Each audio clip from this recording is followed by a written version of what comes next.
Lally ho, friends, and welcome to episode 23? 23, I think. Man, how have we been doing this for 23 weeks now? And you're all still here and alive. Crazy. That's the important part. Oh. For the most part. At least externally. Yeah. He's been there, done that. So, I mean, we are here. You are here, yeah. Izzy's back here from the dead. Anyway, we left off in Mysidia. So we had a very, very tense encounter with the Archmage, which happens to be Izzy's father. And I think this was the third monarch of some kind we've met that just did not go that well at all. So, track record, not great for you all. Technically 4. That's true. Technically 4. I guess Sarah, okay, that one goes okay. That one went okay. So it's the women you guys are fine with. Male rulers, just not a fan, I think. So That's true. Some tense conversations happened, and I feel like Izzy found a little bit of his confidence there towards the end.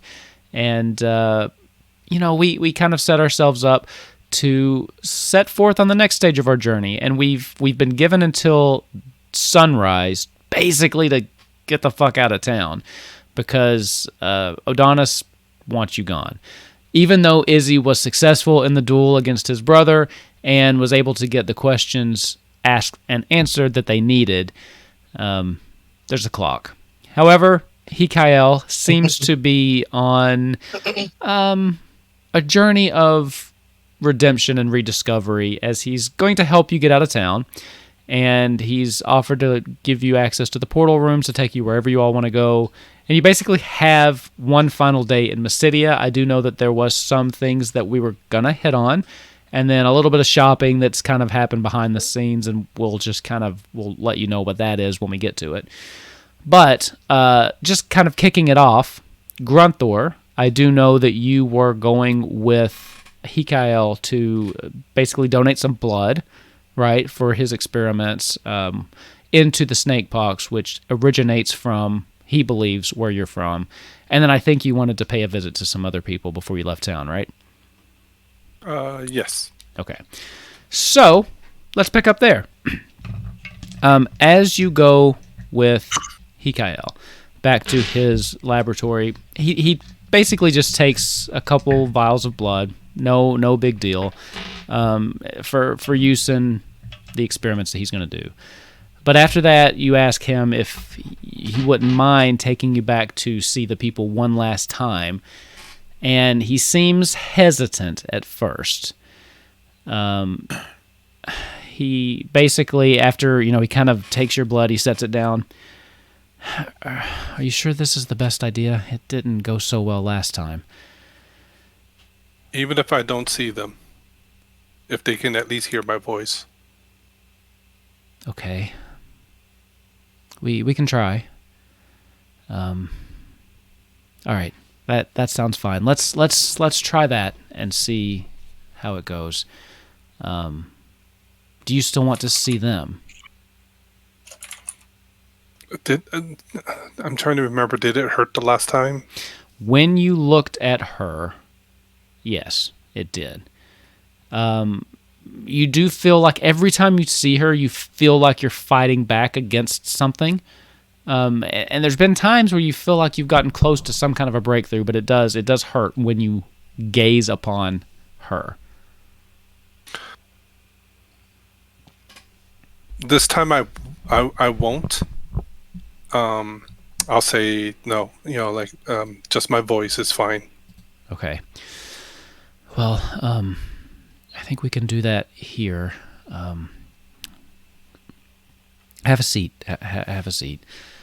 He seems very uncomfortable doing this, just with how things have been going, but he agrees nonetheless.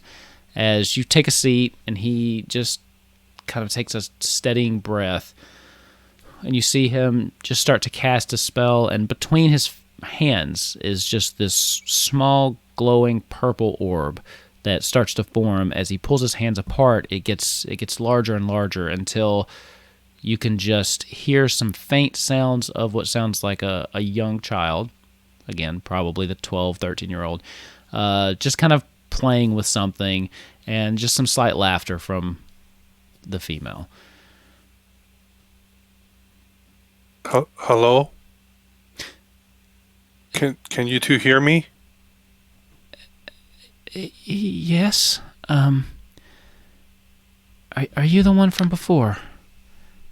I am. I don't want to cause you any more pain. I just wanted to hear your voices one last time. I'm going on a journey to try and, well, amongst other things, try and solve this issue, this pox. I just want to promise you that as soon as we find a cure, or at least the good results, I will be back, and I want to try and see if we can remember who each of us are and what we are to each other. I promise to my dying breath, I will either come back with a cure or on my shield. Okay. I wish I knew what was going on.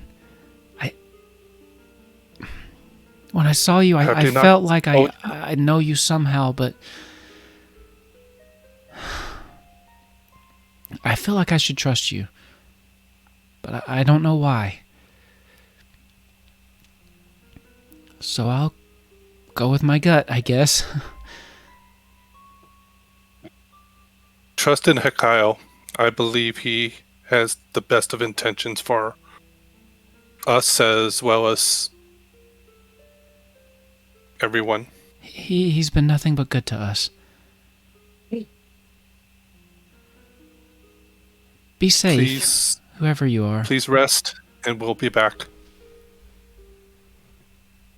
Okay. With that, And I just nod to Hekael. you see him just kind of close his hands together, and then once they fully come together, the little globe that was between his hands just kind of out. How do you feel? Pain? Anything? Don't believe I did. No, you seem fine. Yeah, we didn't mention names. We didn't see each other. Right.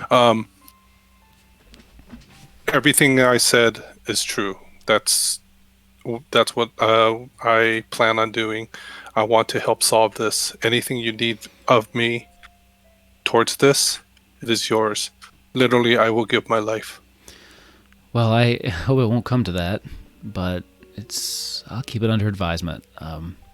Right now, I think your samples should be enough. Like I said, I need to run some tests. If I come up with anything else, I'll let you know. I'm going to get something to give to Izzy that'll help us stay in contact once you leave here. So if I come up with anything, I will definitely send it your way. As for now, the best thing you can do is stay alive. And, well, that's about it. I take a step towards Hekael and put out my hand. He looks shocked at first. It's been kind of a tense day for him, but eventually, just kind of real quick, he starts to take a step back at your approach. But then he reaches out and shakes your hand. And in a moment of absolute trust, once he grasps my hand, I pull him forward and give him one of those bro hugs. It's awkward. Okay. Izzy doesn't seem to like to be hugged. Hekael doesn't seem to have as strong of an aversion, but as you're doing it, you feel him kind of stiffen. Tense up. And then very awkwardly kind of patting your shoulder until he just kind of stiffens again and just waits for you to let him go. Hashtag just the bro things. It's going to be, like I said, real quick. I grab his hand, he takes my hand, I bring him in, give him one of those, really quick like that. Mm-hmm. let go of his hand, turn around, put on my helmet, and walk straight out and looking for the rest. Okay. Looking for everyone else. Probably going to where Duchess and Blake are. Okay. He doesn't follow. So he stays behind. And you at this point know your way around. I believe most of the group had kind of dispersed, but the time that it takes you to give the samples and things like that, a little bit of time has passed. So let me ask, apart from shopping, because we, like I said, we've kind of covered that, and we'll let the viewers know what we picked up in just a second. Is there anything else that the rest of the group wants to do as far as last minute, either kind of RP or things like that they want to take care of in Mysidia while you're here? Ava has 2 quick little scenes. Okay. Nozak, you said 1? I want an automaton. I know. But do Ava first. They're working on it. Impatient little bunny. Izzy has things to talk about, but it's probably going to be when they're all together again. Okay. Blake, you got anything?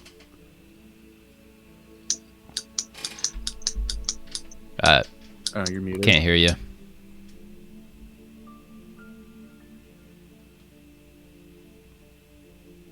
Yeah, still can't hear anything. Nope.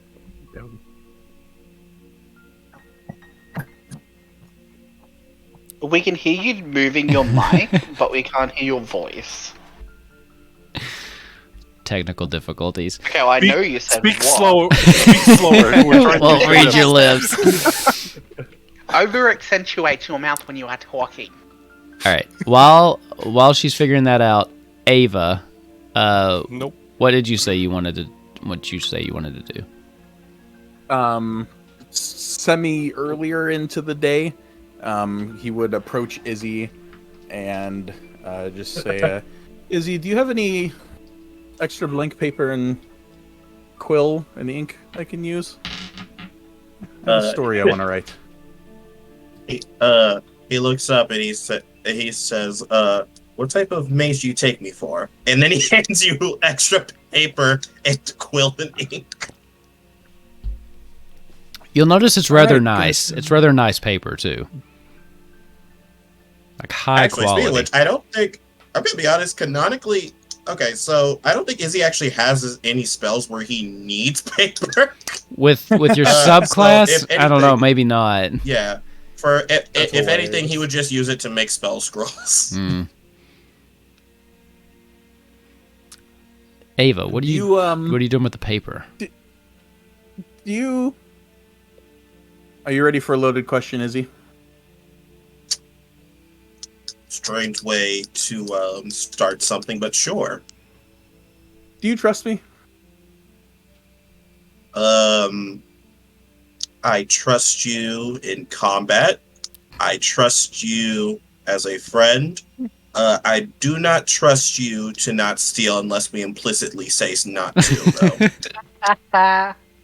All right, that's fair. But you trust that I generally have the better interest of yourself in the group? Oh, absolutely. May I ask why you're asking this question? Is there anything that can listen to us? Is it just us that's here? I'm paranoid. I have something that you should know. Can I look around to see if anyone's trying to spy on Of us? course, yeah. Give me a perception check. Yeah, sure. Nice. That's a 21. 21. So Hell yeah. you've noticed a couple of the scrying orbs since you've been here, but at the moment, you don't see one. It seems whoever was watching you isn't anymore. I don't believe anyone is watching us currently. I think your father's gonna have you killed. Oh, Yeah. all right. It Quite the won't be bomb before to we drop. leave. Yeah, it'll probably be in a few months. But I think he's going to try and have you killed. So I want to write a story.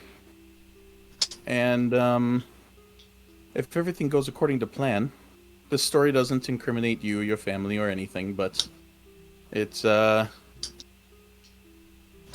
put a wrench in some plans. So Oh, that's why I wanted to know if you trusted me. all right. I Yeah, I know this is kind of a lot to take in and process, so.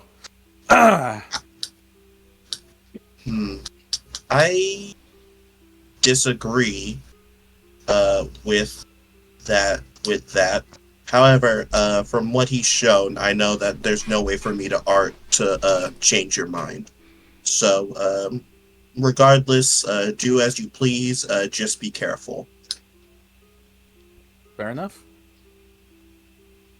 Thank you. And then a couple hours later, I'll go find Hikael. Okay. And I'll give him the story I wrote up. And Okay. it's a story called A Warrior with No Axe. And I'll just describe it to him and say, this is like a children's story, a nursery rhyme. It's supposed to be harmless and fun, but you might find it relatable. Spread it around if you can, but don't put your name behind it. I think your father is gonna have your brother killed. Wait, what? Yeah, yeah. Now, okay, look, I know... I know.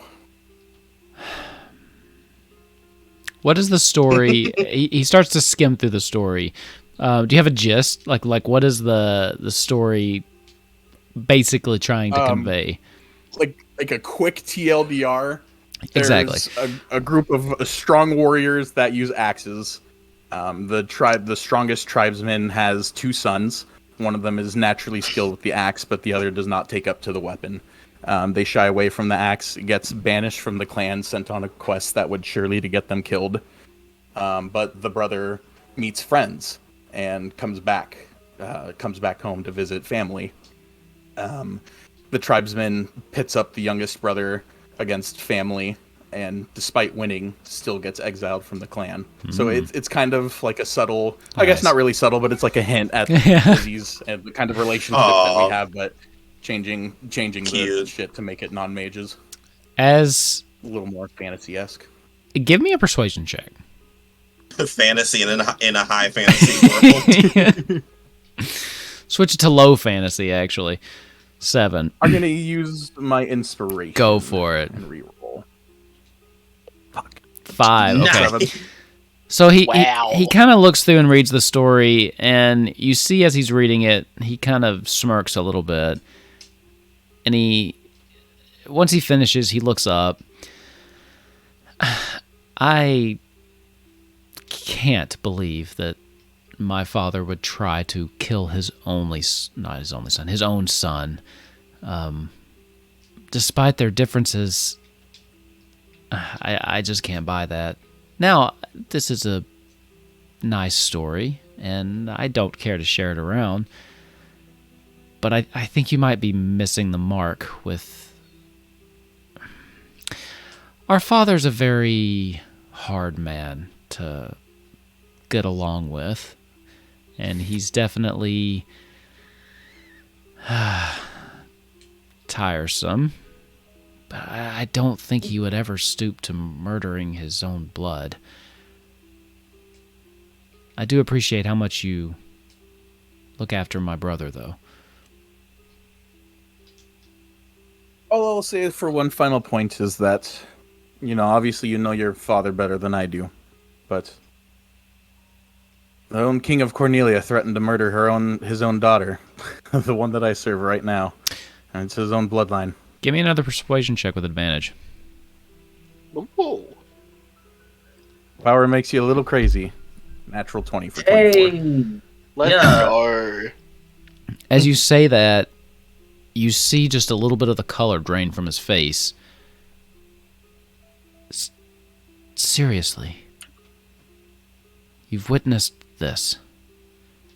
Unfortunately, and even in Lindblom, Noctis murdered his father in cold blood. I would like to think that we are not the same as them, but my father's blind refusal to accept Izzy for who they are, I still find it hard to believe, but I'll keep an eye on him. I'll let you know if I That's all I'm asking. sense anything off or different. This is a little unsettling, but thanks. Yeah, no problem. I would say any time, but that's not news I like delivering. So Yeah, I hope this is the only time I have to say it. What about Mother? She's okay, you think? That's kind of why I think, because she was very sad in the room after everybody left. I kind of get left in the room last when we deal with important people, so I kind of get to read the entire room. Yeah. Happens a lot to you, does it? Your mother was quite sad. Oh, yes. Every time, actually. Cornelia, Lyndon, and here. Do they forget you, or? I think, I'm just kind of, I'm really quiet and sneaky, so I think it's just kind of like everyone gets caught up in the heat of the moment, and then I'm just like, oh yeah, hey guys, okay. They're all very passionate. Yeah, I've noticed that in my short time with them, and Izzy's always been passionate. So, yes, especially. Well, it's nice to at least have one level-headed on the group, I suppose. Yeah, they need it. Holy shit. I'll keep an eye out. Thank you for bringing this to my attention. Sorry I dismissed it so quickly before. Yeah, don't blame you. I seem to have a lot to think about. As do we. I'll just give him a nod. Okay. All right, Blake, check in. You got your mic working? I hope. Hey, I heard Yay. you. There we go. Oh. My camera froze, but my mic is working. So We can hear you. I can have one thing Blake. working at a time. Okay. We'll take the mic so we can hear you. Only one thing. As soon as she's done, she's going to unplug the mic and put her mouse back in.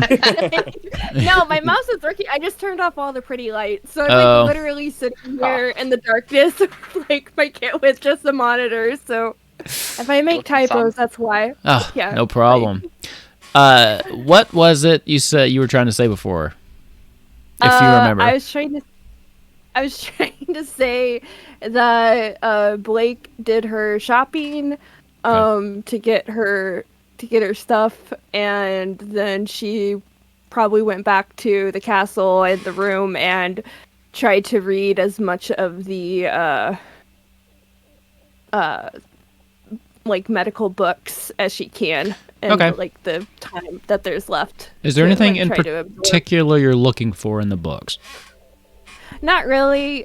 Just things that would help her village group whenever, or she's thinking things that would help her family and help her group. Okay. And make their lives better, because this is more advanced medicine than they have access to, so. Okay, go ahead and give me a investigation check. Okie dokie. Oh, I think I did the wrong thing. I just rolled investigation. Yeah, that should be what you need. Okay. 16. Okay. There are some interesting things here. There's some different techniques to what you've used in the past, and you think that it might be interesting information. Not anything groundbreaking, but it does help you kind of refocus some of the thoughts you've had.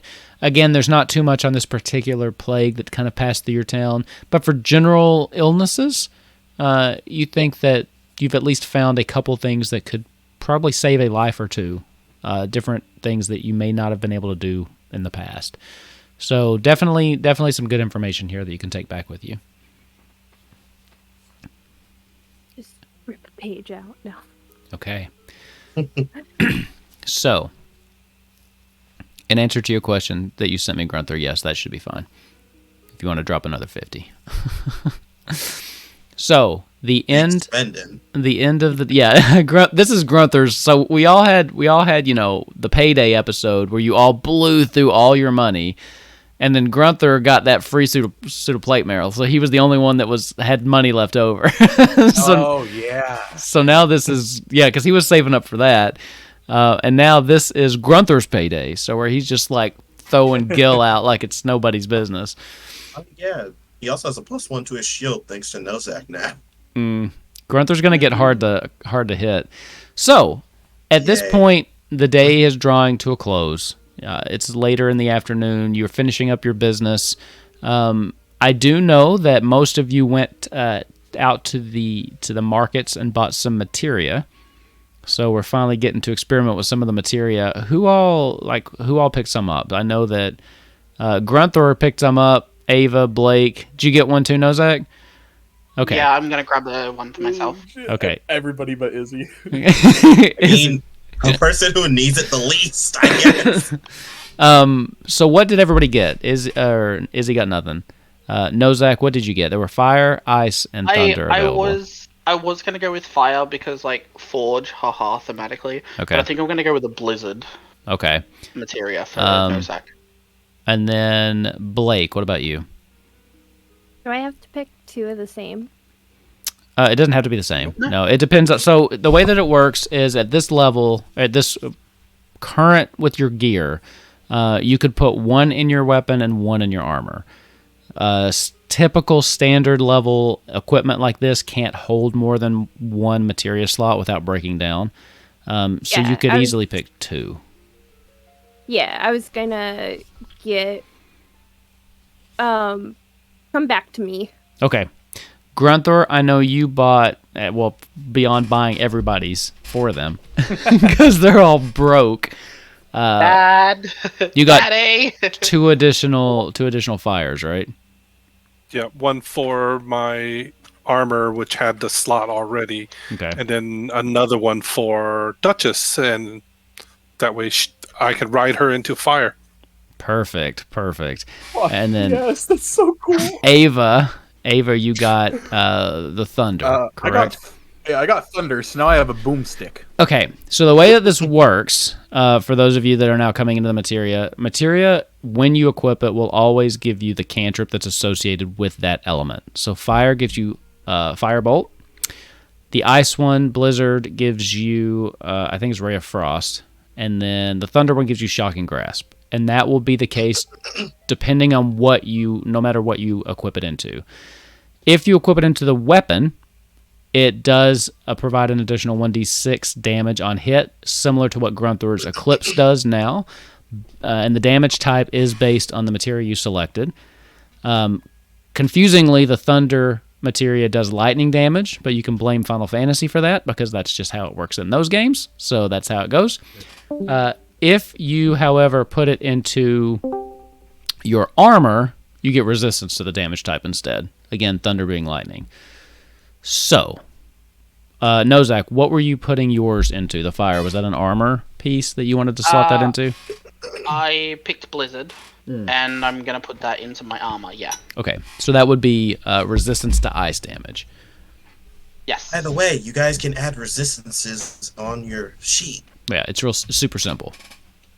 Mm-hmm. With that, Grunther, it would actually be an additional 50 gold on top of that to retrofit the barding too, to accept the materia.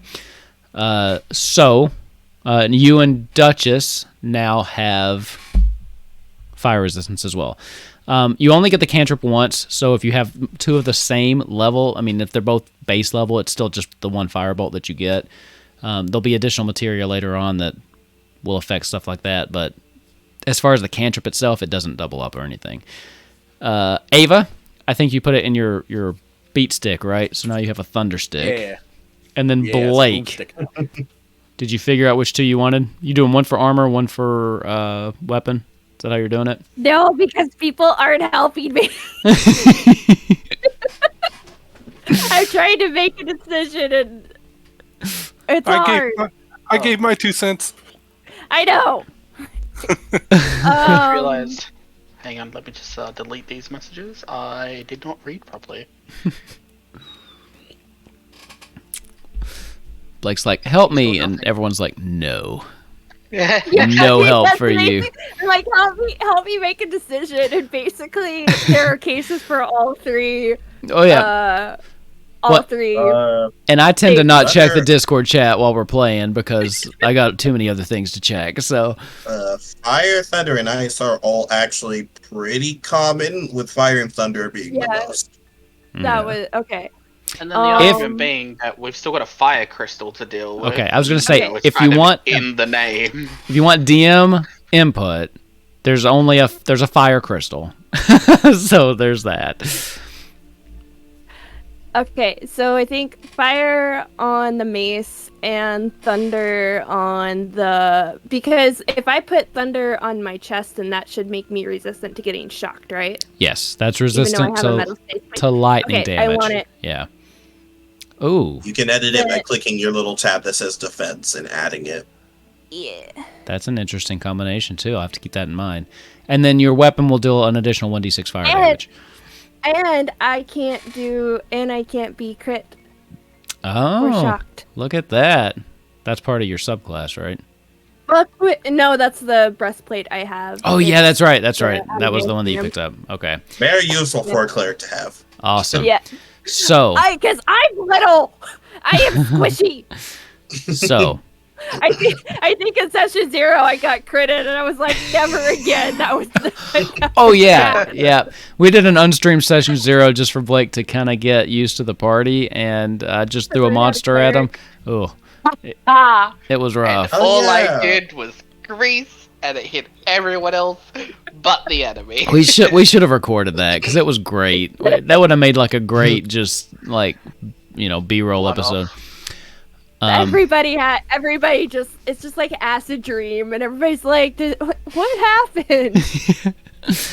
So, is there anything you all need to do amongst yourselves at this point? The night has come. You're all together back in the room, or in your separate rooms, because Grunther does still have his own room. Anything that you need to say to one another before the night comes, and you are unceremoniously escorted out of town in the morning. Yes, Izzy needs to speak to Blake and Nozak. Yeah. They were just sitting in his room before, so I guess we'll just go back to his room. Yeah. I think they're you'll staying see with the two you. of them. Yeah. Team small. I think he sees two of them, and I think he sits down and he just says, I know you two probably don't want to hear this from me, but I really am sorry for my kingdom's actions. And I understand that it's not my fault specifically, but harm was still done in the name of what we choose to defend here, which is knowledge. And I know it doesn't mean much coming from me specifically, but I need you to understand that while I'm not as upset as you are, I think I'm a close second. And you see, he thinks for a bit, and he stops before saying, I had some very dark thoughts in that room once I saw how upset the two of you were. And my actions would have led to us getting kicked out even faster, so I chose to leave. And I just wanted to apologize because it's not right. And I figured my brother told me this news beforehand, but I wanted to wait until after to let you all know so you would have proper time to think while you're not here in this place.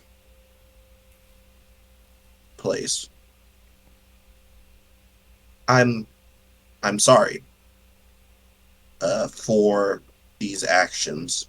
Again, I understand that they're not mine and they're not a reflection on me, but I feel as if someone from here needs to give it to you two. And I know that knowing my father, it's probably never going to happen from him. And I do want to help make this right in any way you two see fit.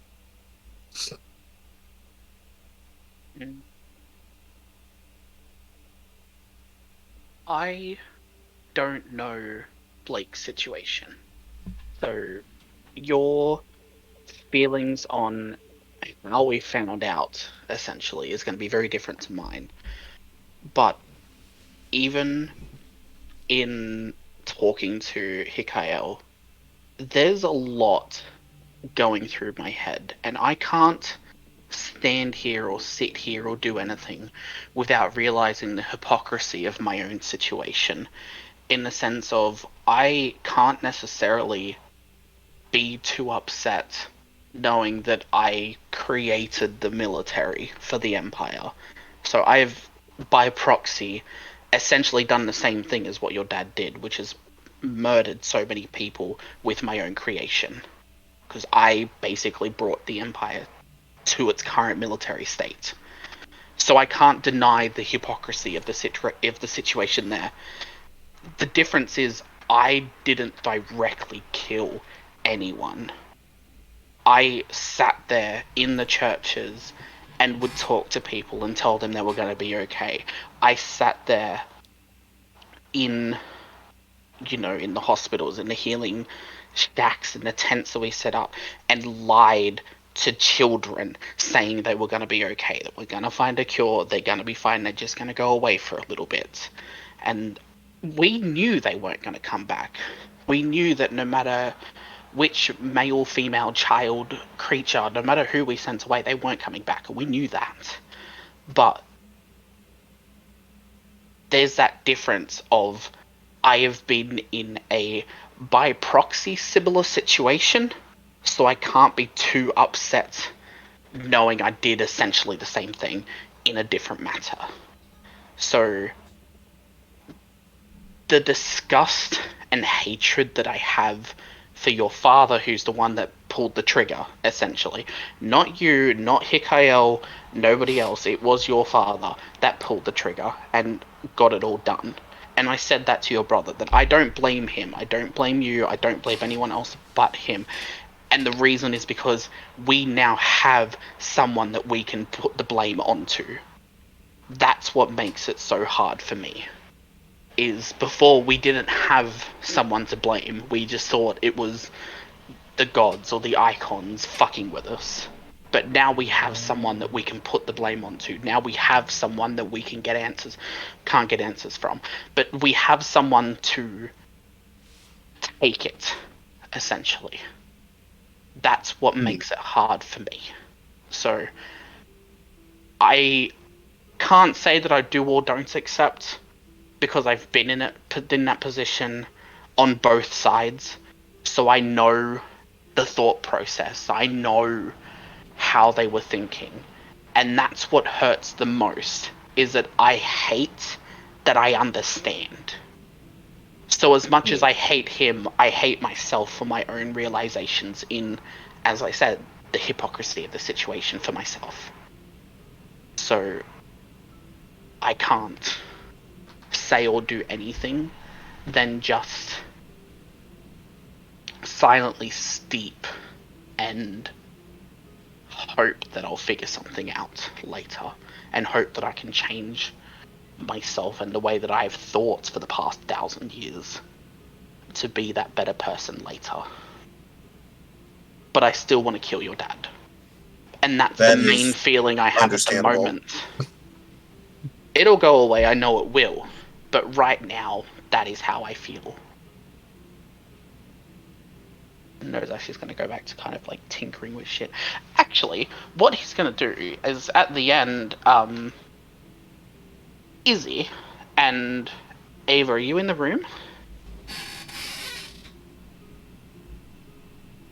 Ava, would you be there? I can tell you, normally I'm you pretty sure Izzy is, but I'm not sure. Izzy is. Normally, Ava's been staying with Ava's been staying with Grunthor, right? Yeah, this would be later in the evening, like towards bedtime or something. Yeah, so Ava's probably over with Grunthor. Okay. Izzy, if you give me a few seconds, what are you using at the moment for your spellcasting? Like, what is your focus at the moment? Is it a staff or a book? he kind of just threw his orb. So if you were to ask, I guess he would just slowly hand you his book with a shrug. Okay. Yeah, I'm gonna take his book, and I'm going to use my second infusing for today to infuse your book as an enhanced arcane focus. Oh, So cool. you'll get a +1 to your spell attack rolls, and Lit. you ignore half cover. Oh, cool. Really? Yeah. Is that an item I can look up? Hold on. I think enhanced arcane focus is a artificer infusion. So you get a +1 to your spell attack, and you ignore half cover, but the bonus goes to +2 when I hit level 10 for artificer. So, yeah, that is for you, Blake. Oh. As you're sitting there and you hear this, you hear Izzy's apology, you hear Nozak go through, his own similar situation and how he relates to that. What are you thinking? What do you say? Do you say anything? Can I? So she's writing down like recipes or whatever that she wants to keep in mind. So she's just kind of writing and like listening, and then just kind of stops. And still just kind of looking at the book and not looking anywhere at anyone. Just, I respect that you were trying to protect us, but you should have told us before we went into that room, because I would have rather heard that from you than from your father. You knew. You asked. You were the one that asked. You knew that he was going to talk about what he did. We went into that unprepared. We should have known before. So, again, I get you were trying to protect us. I understand. But we should have known before. If you knew that we were going, you should have told us. So that we didn't get that unprepared. My family could have died. I don't want to find that out. In there. Everybody that I've ever known could have died. That shouldn't have been where I learned.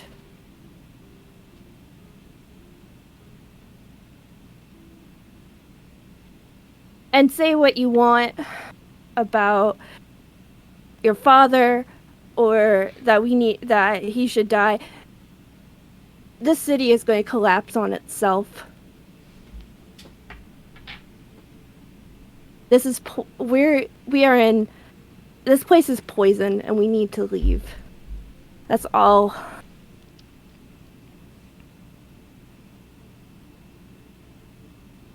People are trying to do things here that they don't understand. They're trying to chase things that you can't outrun, you can't outchase. It's going to catch up to them. And it's going to...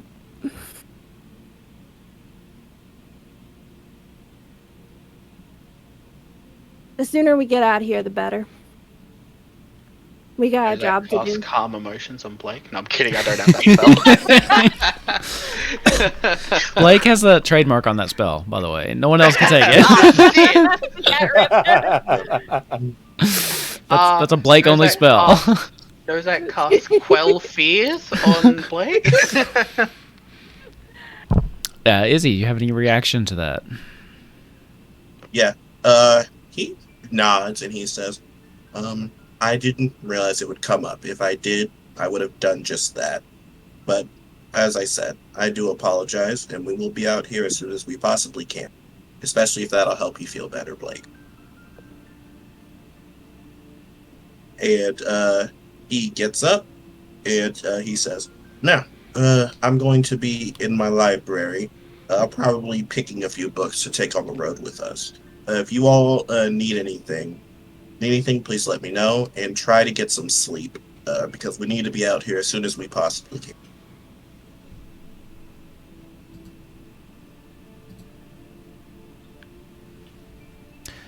Meanwhile, Grunthor, Ava, you two roommates for the afternoon. Do you have anything that you need to discuss between yourself? No, I don't think so. Yeah, I mean, other than what we did off screen, which is he needed a little bit of help getting his materia, but Sure. that's it. I think it's interesting to me, this tense conversation between Izzy, Nozak, and Blake, and then like smash cut over to Ava and Grunt, or just kind of sitting in the room together, just like, hey.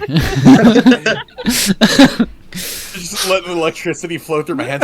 Like, be able to do this with fire? Not really talking. Yeah. Ooh.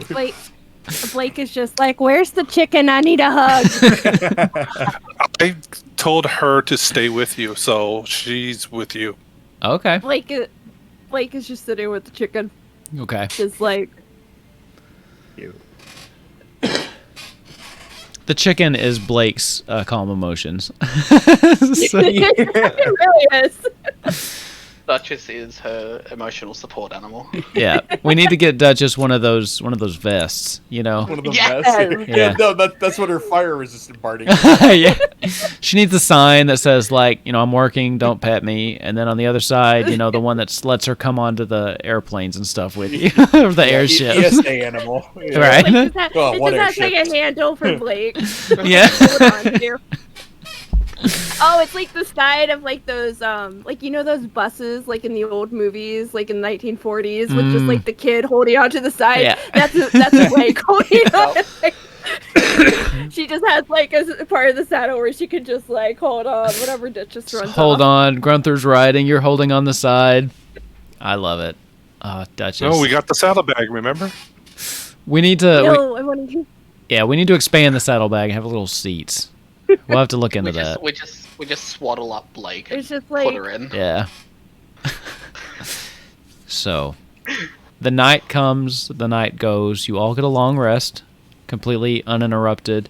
Very, very early, before the sun has risen, Blake, you hear a knock at the door again, as something is knocking on the door that once again wakes you up, as you are, again, kind of curled up with Duchess, and the memories of the previous time this had happened to you and the creepy automaton outside kind of floods through your memory as you just kind of wake up in this groggy state, not really sure what time it is, but knowing that it's earlier than you would prefer to be waking up. What are you doing? Glancing around, Izzy, are you sleeping in your library again? Yeah, actually, it's not. He's actually in his bed this time. Okay. You would probably hear the knock as well. Nozak, for some reason, we've established that you're an incredibly hard sleeper, so you don't hear it. Even That was back from like what, episode 3 or 4? you miss one episode, and it determines Yeah. a character trait going forward. Even with your passive perception of 20, you're the hardest sleeper of the group. So, Mate, Yeah, when I'm alive, I'm Izzy- good. When I'm asleep, I'm dead to the fucking world, mate. yeah. Yeah, Izzy would wake up. Okay. Blake, Sorry, would I'm you trying to actually answer find the the- door at this point? Yeah, just very like she's just like, if it's that creepy goddamn doll. As you open the But- door and just peek out, you do see one of those automatons just kind of standing in front of the door again. Just kind of looking dead-eye, just at the door, not moving. Do I need to wake everybody up again? Yes, it's time to go. You hear Hikael kind of from behind, and as you kind of open the door a little bit more, you see he's kind of standing there and he's holding it up with his hand. I brought this for the bunny. No. Yes. He specifically requested one. Do you have one that's Izzy less will- creepy? They all look the same. Izzy will walk to the door and he's like, "Oh, perfect. I think it's time for us to leave." Who And, designed these? They were designed a long time ago, and it's one of those things, Man. and now it's tradition, and they won't change it, and... Yeah. That man needs a hug. Or he needs some therapy. He needs... I'm pretty sure he's dead at this Why? point, but... I don't know. I mean, we here have all kind of just grown accustomed to what they look like. And he kind of, for the first time, he picks it up and he looks at it and he kind of studies it. I've never really looked that close at this, but it is rather creepy. And he kind of turns it around and its lifeless face is just kind of staring into your eyes. He's holding it like right in front of your face. Can you give this to your friend Nozak? Izzy will pop his head into the door She and just just turns say, around "Oh, like, I think I can just wake him up so we can all leave together." Okay, well, if it makes you feel any better, this one is not currently active. I can show Nozak how to activate it, but, you know, I figured it'd be easier to just bring you a lifeless one for now. Can Blake go over to Nozak and kind of like nudge him with her boot Yep. and be like, Nozak, you got your damn doll. Oh. You gotta change the face on that thing. No's actually gonna be like, "Oh, a doll. Okay, cool. I'm happy." Ye- He's just kind of run straight over. The automaton at this point is kind of just he's kind of set it up against the wall and it's kind of slumped down, so it's kind of sitting, but its head's kind of lolled over, and it almost looks creepier in this position as its limbs are just kind of loosely dangled against the floor. And Blake, you swear this thing is watching you as you walk across the room, with its head just kind of tilted like this, and it just seems to be following your gaze, even though you don't think you've seen it actually move. With that, though, Hikael, kind of Izzy, he just motions to you. He says, "I'm going to go get the others. We'll be back soon. I've already cleared the way. We've got the portal room ready to take you wherever you need to go." Perfect. Is there anywhere... He says as... Go ahead. No, I was going to make a joke. Continue. Have you given any thought to where you'll be heading? Yes, we're going to be going to Balamb. Balamb? Oh, sorry, that's the city. Duh, it's the city under Lemuria. I was going to say Lemuria like a dumbass. Yes, we're going to be going to Balamb. Ah, okay. Actually have some friends there. I'll send them word that you're coming. Good. Oh, Perfect. You have friends. I didn't know that. I have friends. It's been a long time since we've really talked, Izzy. I have friends. Well, I'm happy you seem to be well-traveled. Well, they're not as colorful as yours, obviously. And he looks back kind of over your head at Blake, who's like up against the wall, trying to keep as much distance between her and this doll as possible. And Nozak, who's just kind of like playing with it and like lifting its head up and letting it kind of fall back down and just kind of turning it over and over. But I do have friends. Pulls out a screwdriver. I'll send word to them that you're Perfect. coming, and I'll go fetch the others. Yes. With that, he Izzy. departs. Izzy will pull on his little jacket and his hat as he slowly tries to figure out how he adds a bonus to his modifier, which I don't think you can in D&D Beyond. Oh, Fighting for my life. we'll figure it out. Mostly because I won't remember. I'll just tell you from now on. Or write it down somewhere. That you get a +1 whenever you do a spell. Yeah. Does that last There should be a way. until you change it, Nozak, or do you have to recast that like every day? No, that's permanent until I cast a new infusion on something, Okay. or I use the same infusion on something else, then the Gotcha. original one dies. Because I was reading into it, and Ava brought it up with me as well, with the infusions, that it might just be like, I can only have 2 at a time for now, and Yeah. like later on I'd get more. Whereas I was under the impression that like it was 2 per day, which was, this makes more sense now. Yeah. So it's permanent until I cast a new one, which will take away Grunthor's AC when I give something to someone else. Gotcha.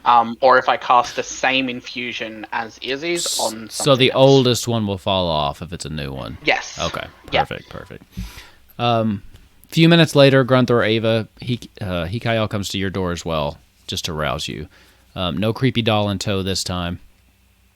And just... I'm actually already awake, like shaving, sharpening my dagger and hatchet. Okay. Yeah, both early risers are in this room. True. If you wouldn't mind, I think the rest of your party is finalizing their preparations. It seems Izzy has said you're going to Balamb. Is that what everyone is thinking? Yeah, sounds good to me. Okay. Yes. If you know where their room is, correct? I need to I need to step out. I'm going to send a message. I have some contacts there I think that will help, and I'll be back within 20 minutes. Thank you. Okay. I'll be back soon. And then he just kind of walks off. Okay, I just look at Ava as like, if you're ready to go, we can head to the teleportation room. I know the way. Yeah, I hate teleporting. Let's get the fuck out of this city. Oh, Okay. yeah. Wait, so Teleporting. Grunthor just knows the way? Back to your room, yeah. Oh, cool. Well, So I think I know the way to the teleportation room too, but yeah, Give we'll me go a pick everyone else up. Give me a survival check. See if you remember. You have been here longer than, well, anybody but Izzy. So, 12. You're relatively confident that you know about where it is. Well, with Izzy, So we'll go. think you could definitely, Yeah. no problem whatsoever. Yeah, we'll go to the other room, to Izzy's room. Okay. oh, Yes, hello. If you could please just die a little quieter, that would be fucking great. I don't know who that was. Love you, Bob. Okay. Be right back. So, Poor bastard. you all get back together. Izzy, are you waiting for Hikael, or are you just going to take off to the portal room? did he say he wanted us to wait for him? He told you he was going to go pick up the other two, and then they came back without him. Hi, Izzy. Okay, yeah, then I guess he would want his brother to see him off, so he'll wait a bit for Hikael to come back. Okay. Unless Hikael specifically said, I'm going to be in the teleportation room. Okay. He did not. So 20, 25 minutes goes by, and eventually, you all get your things together. Hikael shows back up. Okay, I've been in contact with the president and the vice president of Balamb. One of them should be meeting you. Come on, democracy. Yes. Those are your friends? Well, You yes. just see, he's like looking at the puppet, and he turns himself and the puppet towards the PKL. Like, what? Well, you have to keep in mind, the circles we run in, I am the Archmage's son. We know people. But they're both really good people. I've actually grown to really kind of like them. So I know one of them at least is committed to meeting you there personally at the teleportation site. So Right. and then Izzy, I wanted to give you this, and he pulls out, and Ava, you recognize it right away. It's a very similar stone to what you have that you use to contact and stay in touch with Leonhardt as he reaches you a sending stone. You let me know nice. if you need anything. I will send you any information I find that I think will be helpful for you. And as he says that, he turns to Grunthor, and of course, any breakthroughs in the study on the pox, I will let you know, or if we require any additional assistance. But we should be able to use this to stay in contact. If you do plan on coming back to the city, Izzy, just give me a heads up. That's all I ask. And then I think that I can, I'll do what I can to make it as Don't worry, pleasant as I'll possible. make sure to let you know. So, are we ready? How do I? Oh, yes. Yeah. I'll show you on the way. As you all are walking, Hikael's kind of leading the way. Nozak, you're kind of running beside him. And he basically just shows you there is a command word that you can set to activate and deactivate this. Since he is helping you to attune to this automaton, what command word do you want to say? And he's attuning it to where it will function for anyone in the group, by the way, because I want I want Blake to be able to turn this thing off just because I think it's fun. So. Love that. Ooh. What would I want my word to be? What is something that is synonymous with the group that everybody will recognize and everyone's gonna... I'm using uppies. Uppies, okay. Uppies. Uppies. Okay. Yeah. So It's a long uppies story. is the word. And Yeah. he's kind of like, as he's talking, he's like running his hand back and forth kind of over it, and you can see the arcane just dancing between his fingertips and the skin of the puppet. I'm attuning this to the group, all 5 of you. Uppies will both activate and deactivate it, and it should listen to commands from any of you. It can't do much. I mean, it's built for simple things, house tasks, things like that, fetching food, fetching water. It has absolutely no combat abilities whatsoever. I just feel I should mention that. But Arthur's like, I'm like, I bet I can use this to hit someone. there's that. I could definitely change that. But hopefully it'll be, helpful or interesting.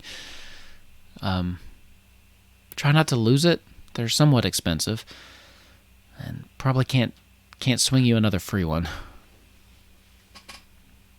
Oh, I'll be fine. I have some plans. So just one more time, uppies. That's your Uppies, command yeah. word. Mm-hmm.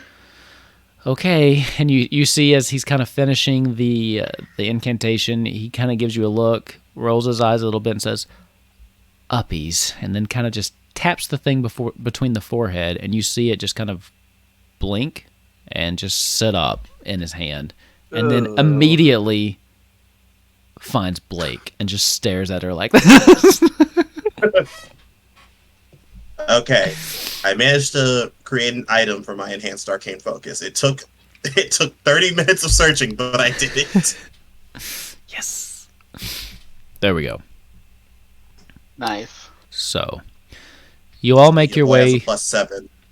You all make your way. Luckily for you, Ava, the portal room is actually here in the central district where you were. Oh, So thank you God. don't have to do any small jumps. But once you get there, the room is actually very high up on one of the towers, and it's actually, for the most part, open. And the fact that it's kind of like when you have to go to the top of one of these towers. It takes the better part of almost 45 minutes to actually walk from where you were to the top of this tower.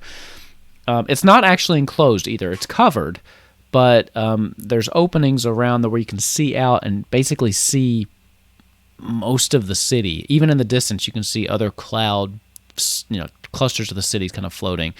And there's just portals, and basically around the room, each one labeled with like a nice kind of stone archway over top of them. There's one to Cornelia, there's one to Lindblom, there's one to Alexandria, and Rabanastre and Balamb. So kind of just the 5 points of this room. And then in the middle of the room, kind of engraved on the floor, is a teleportation circle for here. Likely the receiving end of anyone trying to come back through the sister portal. So, as you get there, he just makes his way over to the Balamb portal. There's two other people in here, basically just keeping tabs on who comes and who goes. There's not a lot of bustle, especially this time in the morning.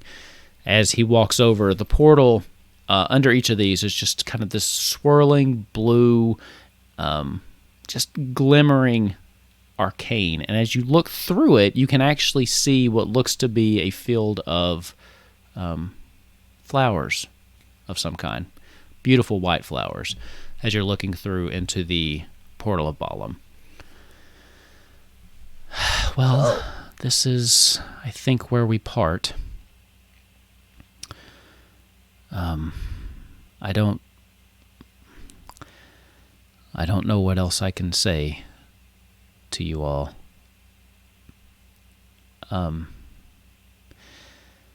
Izzy, it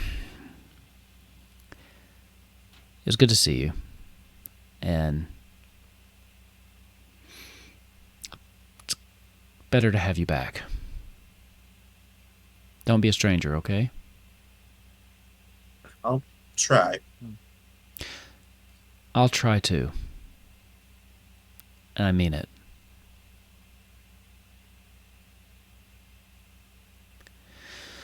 Well, if there's nothing else, this will be your ride.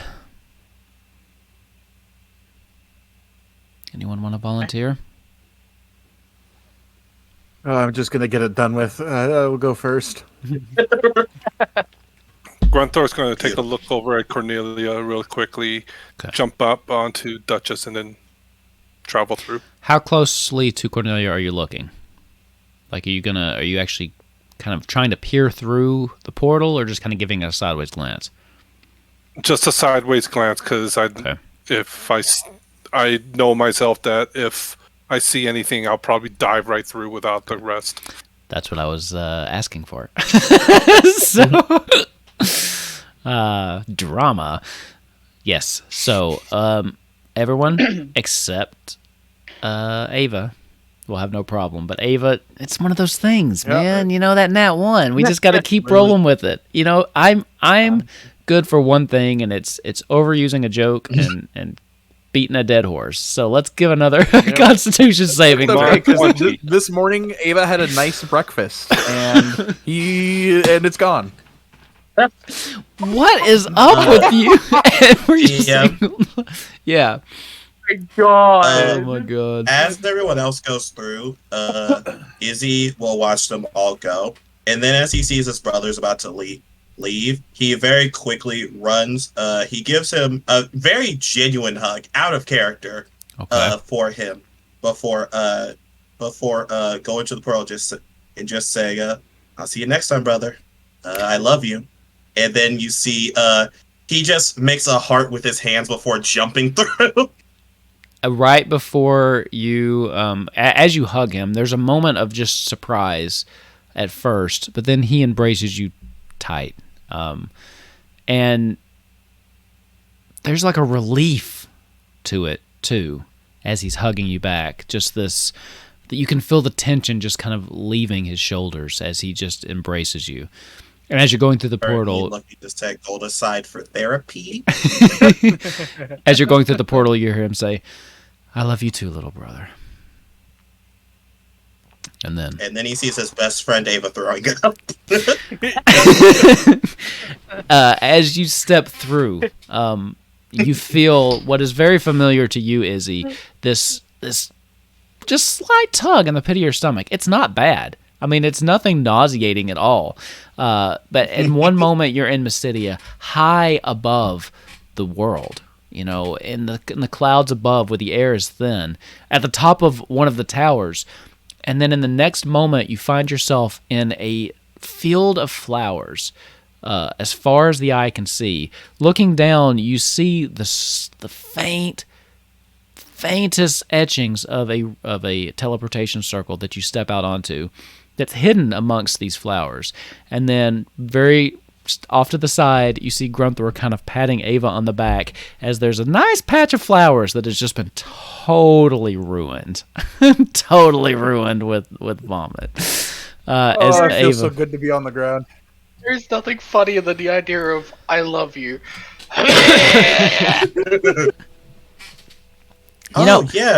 Izzy is going to snap and make Alnubis appear finally. He's back. Everybody give me a perception check. No. Okay, everybody, Izzy, give me a perception check. Yikes. Oh. That's what I get for telling the joke. 19. Yeah, I'm in the We're same coming boat. in I got a 9. I'm actually glad that this was Blake. So, Oh God. I don't. Okay, do you all not trust me? Okay, every time I say something, you're all like, "Oh man, I've only killed one of you once." Okay. It's gonna Listen. be something with the damn robot. I don't want to be that guy, but like last week, Wolfkins asked me for money, and then I asked him, "What do you need it for?" And he like yelled at me for like an hour about getting into his business. It was wild. That didn't happen, just so everyone knows. Blake, you sense something kind of off to your peripheral. Something is just charging at your group, coming in fast. You can't really see it. The flowers here are rather high, and there's something that's just barely clearing it, running straight at you. What do you do? It seems to be a creature of some kind. Interesting. Is that Also, I weird have- fucking flower chick from Breath of the Wild? No. Also, I have a Morning Star of Warning. Does that add on to my perception? It's not giving you any kind of alert.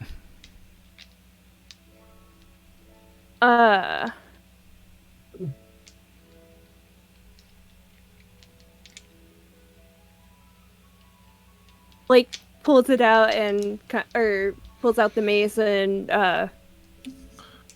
readies something, so her hand is kind of glowing in the glove, and like, I think something's coming. I don't know what the hell it is. As you kind of ready and you're standing there, the creature kind of just pulls up short, and you hear as this cute little dog just kind of pops its head up and just kind of sits back on its hind legs, kind of stops for a second and looks at you, cocks its head kind of to the side, and now it seems a little still happy to see people, but also at the same time realizes you pulled out a glowing weapon, and it's just like, Blake, you were gonna hit a dog? No, I didn't know it was a dog. I just saw something run. Oh my God, puppy! I'm so sorry. I'm so sorry. With that, you guys kind of turn around and you see this young woman kind of running towards you. She's Hume. She seems to be probably mid-20s or something like that. Black hair that kind of comes down about to her shoulder blades. She's wearing what seems to be just a really nice, casual kind of blue dress. Angelo, come here. I'm so sorry about that. She runs over and she bends down and she starts kind of petting behind his ears. He gets really excited when he sees new people. He's perfectly safe, I promise.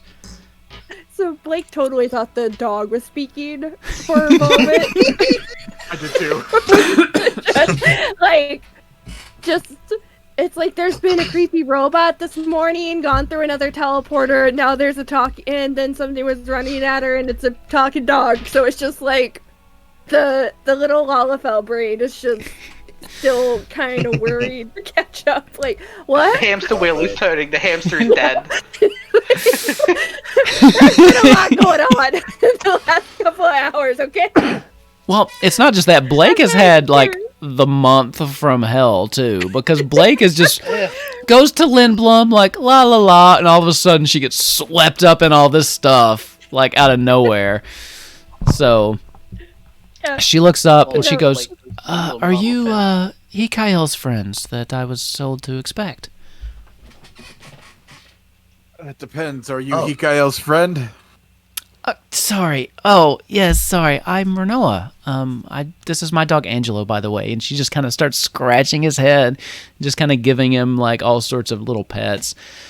I was told that you needed some place to stay, a little bit of help. What was her name again? Rinoa. Rinoa. Rinoa. Okay. You have entered the Final Fantasy VIII portion of my campaign, so prepare, because it's my favorite game, and I'm going to do... I totally didn't just start crying as soon as I'm going to Angela do was whatever like, I want. And it's going to be great for me. Yes, Like- that would be us. I probably... Blake has kind of like reached out and is like petting the dog very hesitantly, like still kind of expecting it to like talk or, you know, turn into a robot, like be a Eldritch abomination, like just for something to happen. But like, petting Give me the an dog. Movie insight silly check. times. Don't like that. Can I insight check the dog? Yeah, go for it. Oh shit! Oh my god, the for dog fuck's took our sake. wallets. Everybody Oh, I doing got it? Oh, Oh, shit. Okay, I was really just hoping Blake would roll, like, super, super low so I could run with this. It's an Eldritch being. I'm also hoping that Duchess leans down and Angelo leans up and they touch noses and it's like, you're good. Of course. Yeah. That's cute. It seems like a... Okay, so... Blake, as you're petting it, you know, your fear subsided a little bit, though you're still suspicious. It looks like a normal dog. Ava, you're just suspicious of most things, so I think you're just waiting for the other shoe to drop. Beautiful. As you're petting it, though, Blake, because I like what Grunther said, Duchess kind of does come up next to you and just kind of puts her head down, and Angelo kind of comes over and starts sniffing around her beak. Just gives her like a quick little lick on the beak, and Duchess just kind of shakes her head. But then Cute. bristles a little bit, but doesn't seem to be really upset about it. Rinoa pipes in. Angelo is perfectly harmless, you know, to people that I say not to hurt, but otherwise perfectly harmless. Anyway, I'm so excited to meet you. I've set up some places for you. I've only had about 20 minutes notice, but we have some guest chambers, and I know my husband's going to be so excited to see you. I do have to let you know, he sometimes comes off as a little standoffish, but don't take it personally. I promise. Once you get to know him, he's much nicer than he's going to appear at first glance. Okay, but anyway, so what are your names? She's just like, at this point, she's kind of runs up and to you, Nozak, and she stands kind of over top of you. She goes, "Huh, I didn't know there were more than one of you. That's interesting. What's your name?" Wait, what? What? Hey, wait, there are more? Well, one more. Did you not know? Nozak's just gonna start bawling his eyes out. She just kind of Like, backs away as you start crying. It's been a long Did week. I say something? I'm so sorry. Oh no, that's probably the best news he's heard in a week. Okay. you're just gonna hear, "There's more of me." Izzy just like slowly steps over Nozak and just goes, I'm Izzy Hecate. I'm Kyle's brother. I thought. Oh yeah, he mentioned his brother was coming, but I thought you were him. Wow, you look. We get that a lot. You look just alike.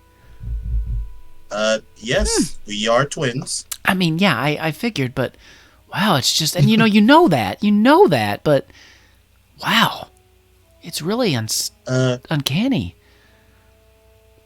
Yes, but this is Grunthor. The one crying is Nozak.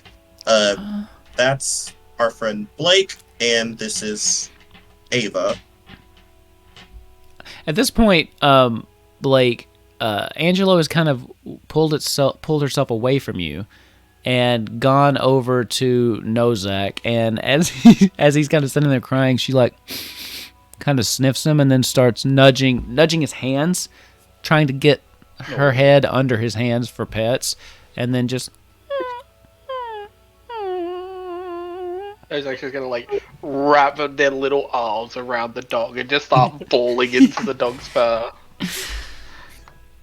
So, Hikael didn't give me a lot of details. He just said that you were leaving Mysidia, you had some kind of business in Balamb you needed to take care of, and that I should provide whatever assistance that I could. We need to go to the water crystal, if that's possible. Oh, typically I would say no, but I owe Hikael a favor anyway, so we can make that happen. I do have to warn you, though, things have been weird lately. I don't like that. Well, okay, so we normally send, some people out to the water crystal once a month or so just to do maintenance, things like that. Usually. Well, we do. But the seas have been almost too treacherous to really cross in the last 2 months or so. We've tried, but no one's been able to get out there. But the lack of wind isn't helping your ships either. She kind of cocks her head to the side a little bit. So is that not a localized occurrence then? Not really. I'm assuming your town... Is your township the protector of the crystal? Yes. The democracy of Balamb is charged with making sure that the crystal is maintained and protected.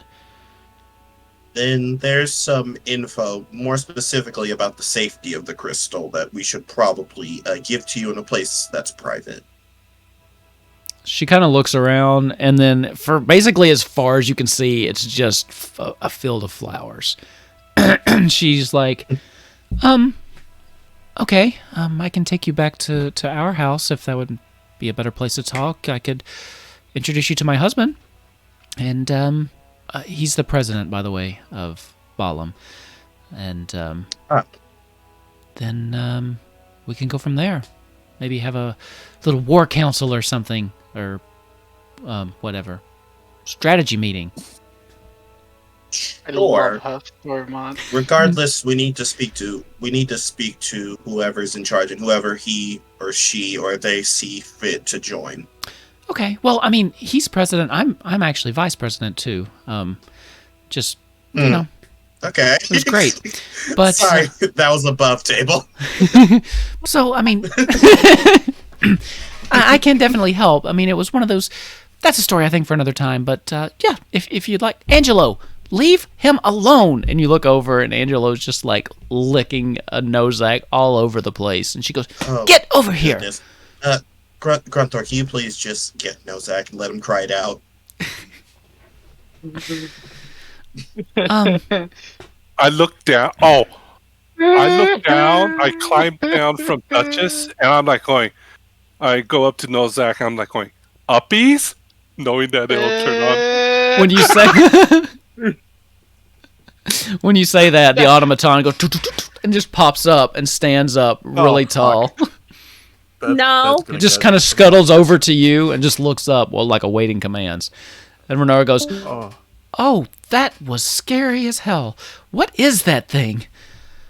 Oh, it's terrifying. It's my new automaton puppet. I got it from his brother, and It kind of just turns towards you, Nozac. It scuttles over to you. Just stares at you. You're a good boy. Automaton, pick him up?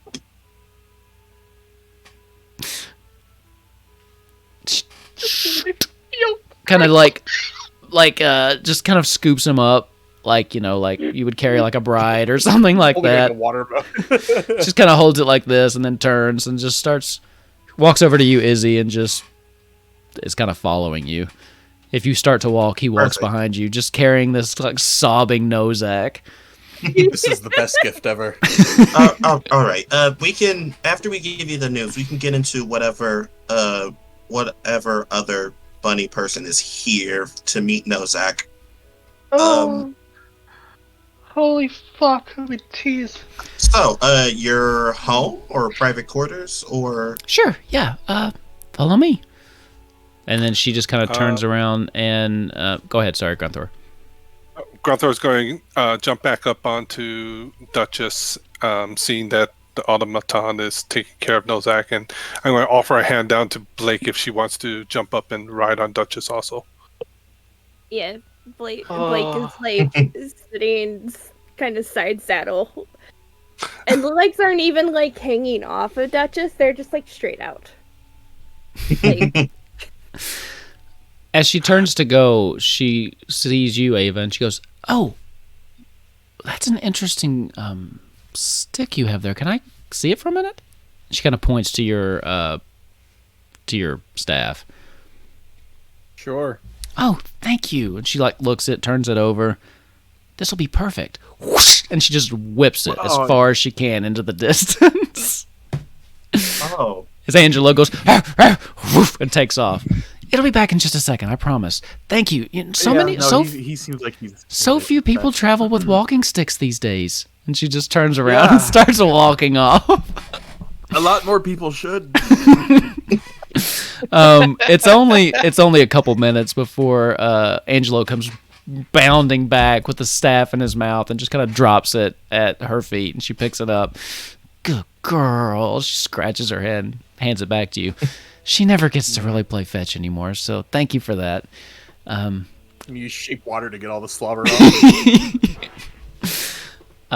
As you all leave, the flower field, you only have to walk probably 5-10 minutes before you're actually out of it. It is a huge field of just flowers, by the way. Really pretty, though. I mean, it's a beautiful, clear day, and the blue sky that kind of meets with the whites and pinks of the flowers, and it feels good to be back on solid ground. The air here is much more breathable, and the flowers have a very not too sweet smell, not like a sickly sweet smell, but just a nice perfume aroma in the air. But eventually, you come out, and very near the edge of the flower field, you can see the town of Balamb. It is bigger than Cornelia, because Cornelia is kind of constrained, based on the ruins and everything. Nowhere near as big as Lindblom, but it is somewhere between Cornelia and Alexandria in terms of size. The one thing you will notice, though, is right beyond the city, you can see the ocean. This is a port town. It is built right on the ocean itself. I'll move the map, actually, for those watching the stream. Yo, the map gets some action. Let's go! Well, you all aren't going to really see much today. But I'm just moving the map. Damn. What you do know, I do have maps, but it'll be next session. What you'll see, though, as you come out of the flower field is the town itself is sitting on an island. There's actually a bridge that runs from the mainland out towards the town itself. As you approach, the town has guards that are stationed on both ends of this massive bridge that has been built, this massive stone bridge. As they see Renoa, though, there's not even any kind of stopping, questioning. They just open the gates and let her through. As the gates open, Angelo runs on in and just kind of disappears, and Renoa doesn't seem to mind, just lets her go. Once you get into the town itself, it has a much more of that port town feel. You can smell the smell of fish a lot around here. A lot of the people here make their living as fishermen and getting their gill getting their gill from the ocean. There's all sorts of other places that offer trade, like a bustling market district. But what you will notice is there's no there's no castles. There's no things like that. The architecture here is much more like a overgrown town than it is so much like a kingdom. She does lead you, however, to one of the bigger mansion-looking places that's kind of off, not quite in the center of town, but kind of off to the western side of the town. As she walks up, this is where this is the president's residence. This is where my husband and I are currently residing for the next few years. Again, he's really nice, but he's a little short sometimes, with people. So just don't let it rub you the wrong way, okay? He'll do whatever he can to help us, okay? So just trust me. You got to get to know him. He's just got one of those personalities. But he doesn't hate you. I promise. Not I yet. feel as if that shouldn't have to be said. Well, yeah. You'll see when you meet him. As she takes you in, and the house is nice, but it's not overly ornate. It is a large. Think of something similar to like the White House, I guess. It's not necessarily white, but it also has that duality of function from a living quarters and a place of business. But after a while, she takes you. Angelo has caught up with you. She takes you up to a second story in this building, kind of towards the back of one of the eastern wing, and then just kind of raps on the door. And she goes, "Are you in here or somewhere else?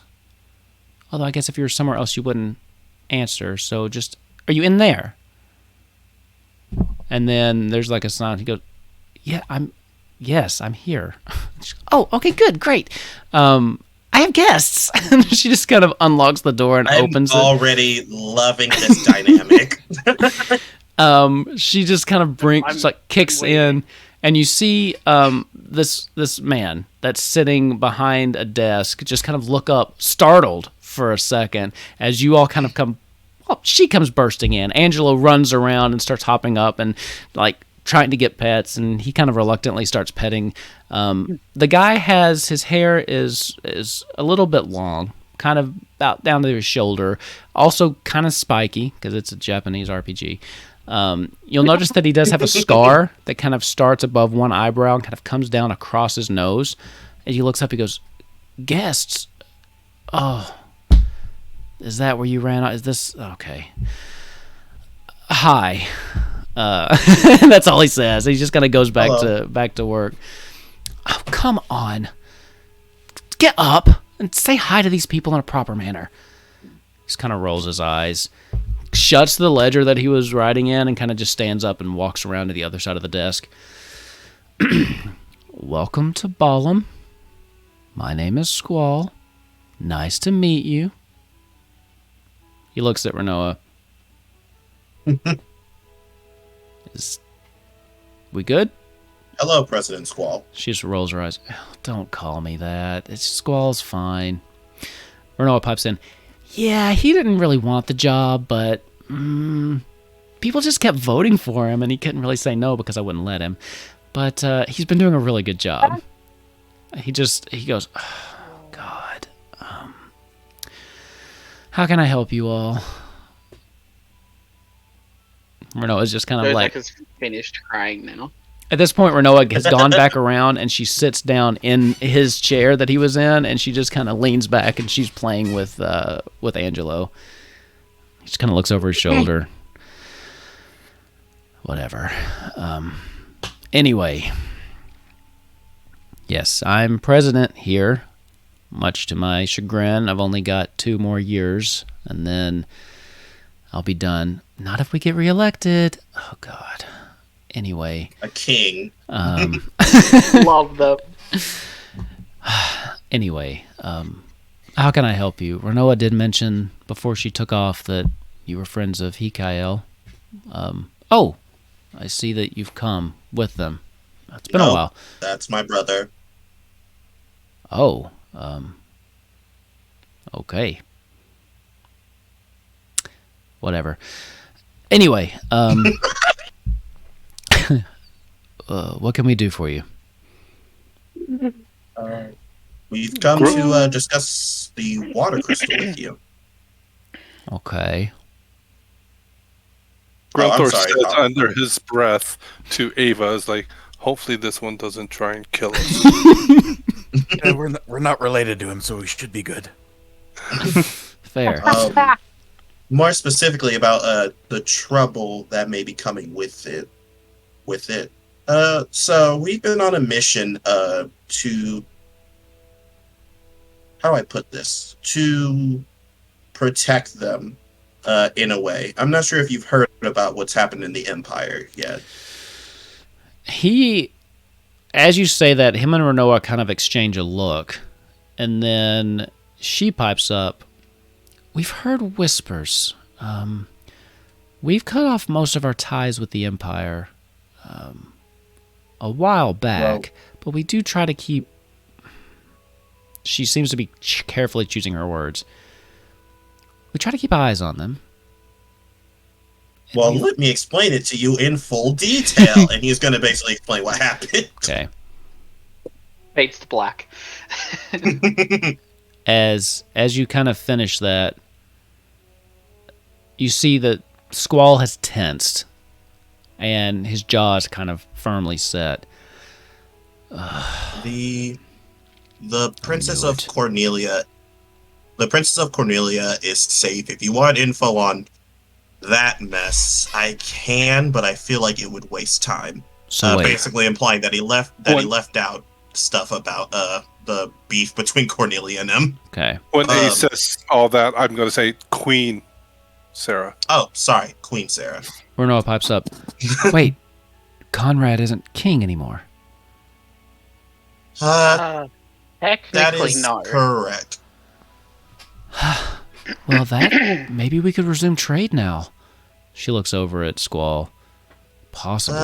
Unfortunately, with the state Cornelia's in right now, basically they were attacked by some sort of sea creatures, and the people are currently residing somewhere else right now.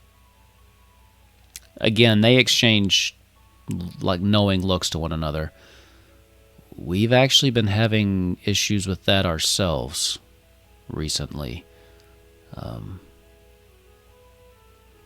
Boats being attacked. Nothing coming up on shore yet, but a couple fishing boats have gone missing. Thanks.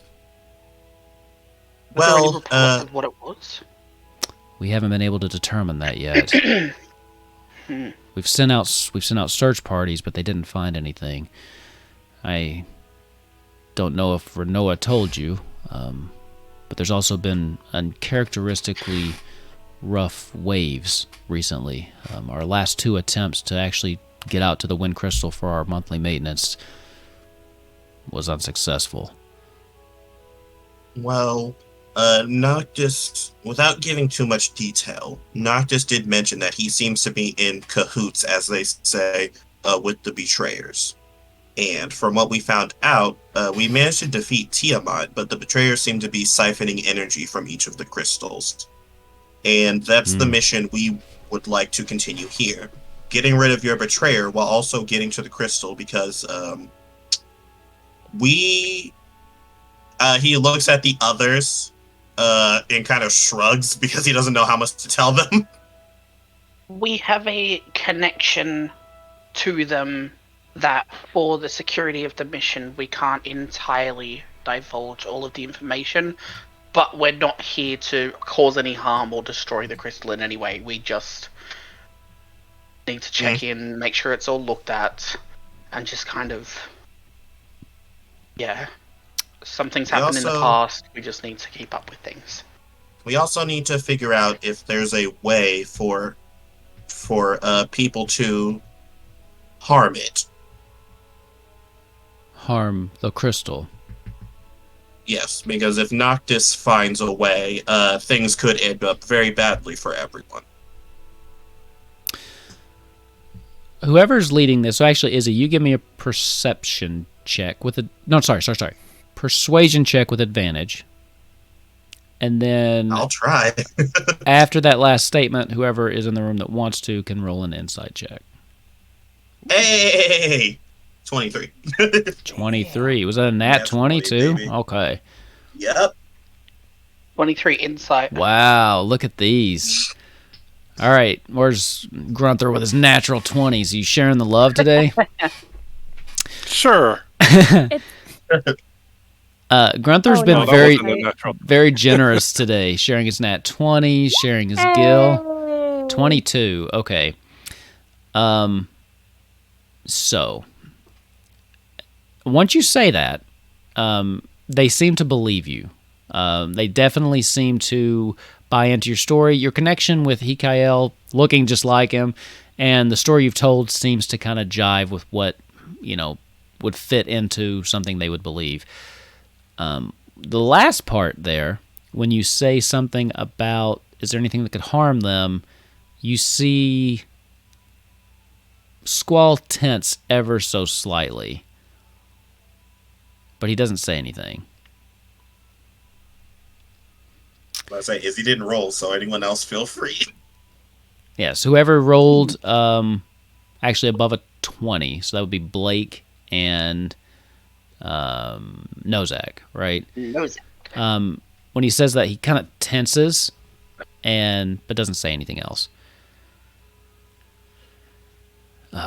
Do you want to talk about something? Because that seemed to struck a nerve. Sorry, what?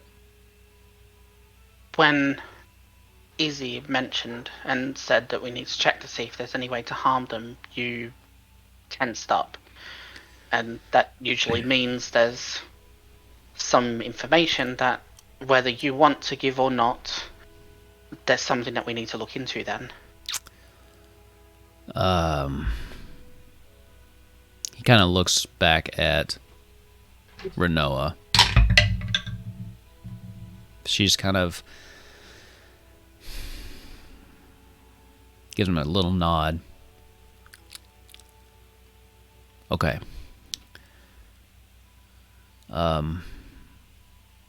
There are, for the most part, nothing that can harm the crystals. They are impenetrable. They were created by the icons themselves. And for the vast majority of the time of mortals, they've not been able to produce anything that would be strong enough to harm the crystals. But we believe that time has passed.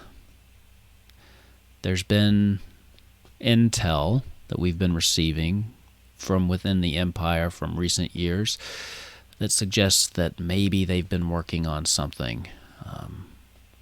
Recently, we even got news that we think that one of the things they were close to working on actually backfired, thanks to a little bit of sabotage from our end, and destroyed most of their forge.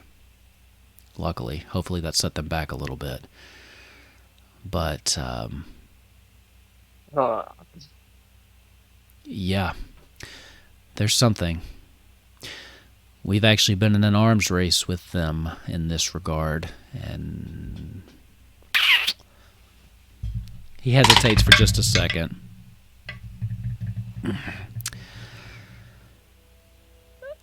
We think we've come up with something that could. Not that we would ever use it for that. But if we were able to do it, we think that the Empire probably has the capabilities also. Oh, they most definitely do, then. Yeah. Especially if what you say is true and they are pulling... if they're pulling power from the crystals themselves. Well, jeez. That makes our mission a lot more complicated. Sorry. Yeah, how do I word this? Is it a big weapon or is it a small weapon and very easy to move? Well, ours moves itself. Oh, that's great. Oh. Can it move over the water? Of course. Yep, This is yep, Balamb. That makes sense. Yep. That's great. Renoa kind of pipes up. This is not... Because she kind of looks around at the group. We have no intentions of using this for any kind of political gain. Our goal here is to make sure that we keep Balamb's sovereignty safe from the Empire.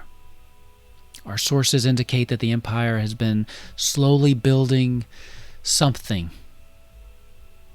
recently. Rumors have been spreading as well that they've been keeping it secret even from some of those within the higher echelons of their production. I'm wondering if Noctis... Just gonna say Nozak just kind of lower his head a little bit and just look really upset for a moment.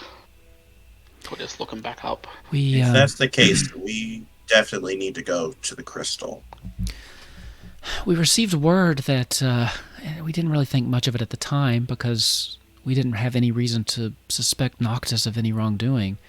But we did receive some interesting reports now, looking back, about his interest in the Forge and things like that. His time spent there, his constant visits. We thought he was just interested in that, but I'm wondering if this has been in the works for longer than we even realized. We have been working on, and at this point Squall says, I think that's enough for today. We don't need to belabor our guests who are probably tired from the travel. Oh, teleporting is quite heavy work on the stomach. We'll have time to talk. I have another concern to bring up. Yes. Do you know, or have you seen any evidence of the snake box? He kind of... Have you been affected or know of it? No. Not here.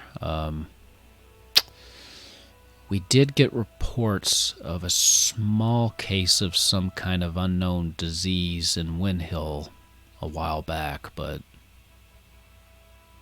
no, nothing here. We didn't think too much of it. I mean, it was an outbreak. It cost a few lives, but only a handful.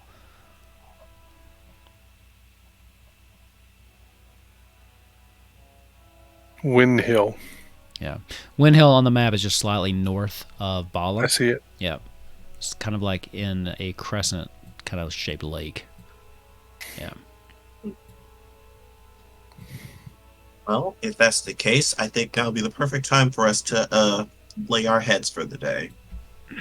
Keep in mind, it's still very early. I mean, you woke up really early, went through a portal. So, I mean, it's not even like lunchtime yet. So... Lay our heads and explore, it's fine. Can I see it? Can I... The thing that you're working on, with the crystal, can I see it, please? Give me a persuasion check.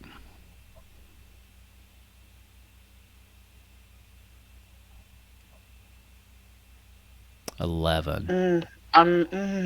No, I'm not going to burn my inspiration for that. You got it. Are you sure? Are you sure?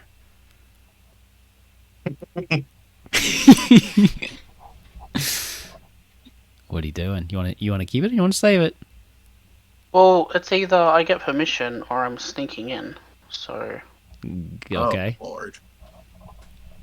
I love it. Yeah, I'm gonna keep the Gonna keep inspiration. it? I feel like there's something more important coming up. Let's wait on that. No offense. I know you come... I mean, you can take offense if you want. But I know you come recommended, but I still don't know you. Promise me you'll let me see it. I can't promise you Please. that. If I... Even if it's a lie, just promise me. Sure. Whatever.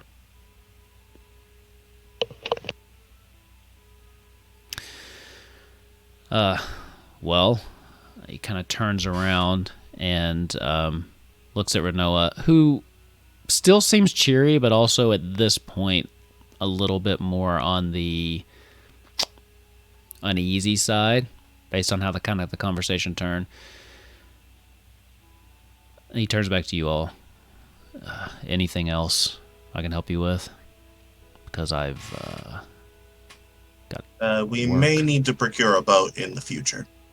Well, boats we have. We've got boats plenty. We can definitely have one. We're actually currently retrofitting.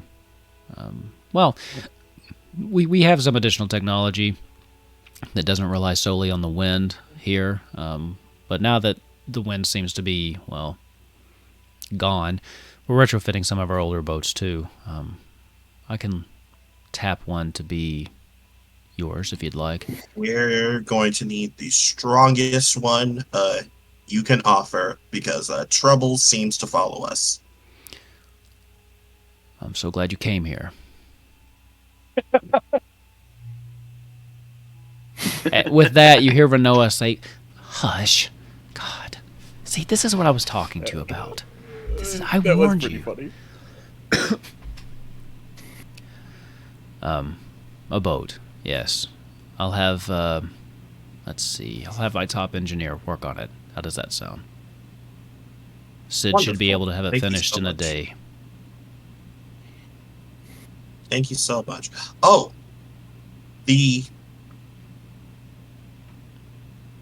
hold on. It's here. It's coming. It's coming to my head. That's what she said. Hold on. And that right there is why I had to put the explicit tag on our Hold on. podcast.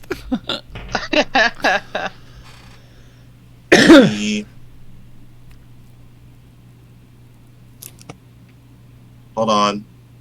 The shit. Nozak, what's the race of your people called? Loperet. Loporets, right. The other Loporet, you said there was one here? I did. Wait, does Izzy know the name of the Yeah, Loporet? you would. Or At this would you point, guys- I think. I'm sure I'd have told everyone by now. Renoa pops up. Yeah, I mentioned him. Oh, well, yeah. Why do you see your cousin or something? I don't know. I haven't seen another Loporet in almost 1,000 years. Oh. I just thought, maybe you knew. I mean, you're both. He kind of looks at you for a second. Actually, he wouldn't know. He wouldn't know where you're from. No. So, never mind. He didn't say that. Well, do you want That's to see like them, racist. Nozak? No, like he wouldn't know of your ties to the Empire, right? Because I don't think you've been very explicit about that since you've been here.